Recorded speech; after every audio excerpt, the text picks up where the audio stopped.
Les MOOC, Massive Open Online Courses, ou en français cours massifs, gratuits et proposés en ligne, ont fait leur apparition il y a quelques années. Leur développement rapide a fait craindre une remise en question radicale des établissements de l'enseignement supérieur. Si on se réfère à la théorie de l'innovation de rupture, un nouveau venu perturbe les institutions présentes de longue date dans un marché en proposant des biens ou services, certes de qualité moindre, mais à un prix plus attractif. Or, ce nouvel acteur, en se concentrant en premier lieu sur un segment du marché délaissé par les établissements dûment établis, peut ensuite perturber en profondeur le marché en améliorant progressivement sa technologie. Dans le contexte de l'éducation, cette théorie de l'innovation de rupture suppose que les MOOC sont de bons substituts aux programmes offerts au sein des établissements de l'enseignement supérieur. Mais des travaux empiriques ont mis en doute cette hypothèse. Les MOOC se posent en effet en complément plus qu'en substitution de l'offre de programmes actuels.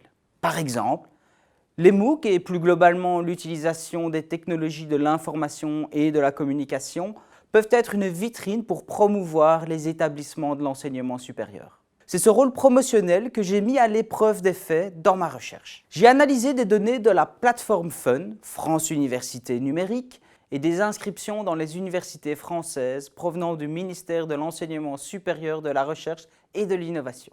Ce qui ressort de cette analyse, c'est que le développement de cours en accès libre a tendance à accroître le nombre de nouveaux inscrits aux programmes proposés par ces universités.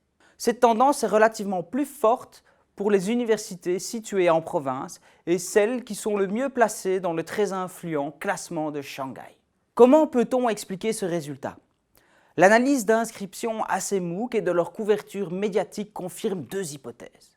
En premier lieu, ces cours facilement accessibles améliorent l'information des étudiants concernant la pédagogie ou les domaines de spécialisation des établissements qui les mettent en ligne.